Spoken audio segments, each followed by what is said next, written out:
নমস্কার, জয় শ্রী মহাকাল। আবার চলে এসেছি। আজকে কিন্তু আমি তোমাদের শোনাবো বিষ্ণুদেবের অবতারদের কথা।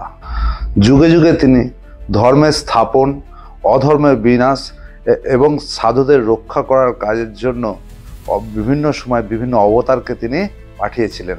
জানো তো, ভাগবতে 24টা অবতারের কথা আছে। 24টা অবতারের থেকে আমি তোমাদেরকে 10 অবতারের কথা আজ তোমাদের শোনাবো। প্রথমে বলি হচ্ছে মৎস্য অবতার। মহাপ্লাবনের সময় মৎস্যরূপে আবির্ভাব হয়ে ধর্ম রক্ষা করেছিলেন। দ্বিতীয় আসছে হচ্ছে কুর্ম অবতার।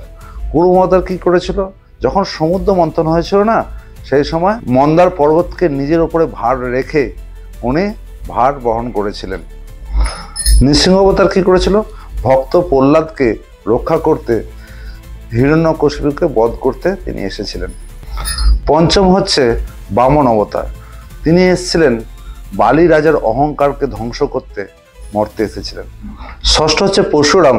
ক্ষত্রিয়দের অত্যাচার বিনাশ করতে তিনি মর্তে এসেছিলেন। পরের অবতার হচ্ছে শ্রীরামচন্দ্র, যিনি শান্তি, ন্যায়নীতি এবং ধর্ম প্রতিষ্ঠান করার জন্য মর্তধামে এসেছিলেন। অষ্টম হচ্ছে বলরাম।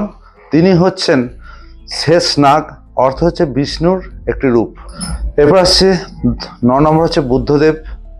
সবাই আপনারা জানেন, তিনি হচ্ছেন ধর্মপ্রচারক, ধর্মগুরু এবং শান্তির দূত তিনি।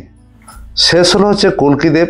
নিশ্চয়ই জানেন কলিযুগ শেষ হবে, তো তারপরেই তিনি অবতরণ হবেন এবং এই পৃথিবীতে শান্তি প্রতিষ্ঠান করতেই আসবেন। কিছু কিছু জায়গাতে বলরামের জায়গায় শ্রীকৃষ্ণের উল্লেখ আছে, তো ভাগবতে কিন্তু বলরামের কথা উল্লেখ আছে। এটা তোমাদেরকে জানিয়ে দিলাম। ঠিক আছে, আজ এই পর্যন্ত। আবার নতুন গল্প নিয়ে আবার তোমাদের সামনে আসবো। সঙ্গে থাকো, ভালো থাকো, সুস্থ থাকো।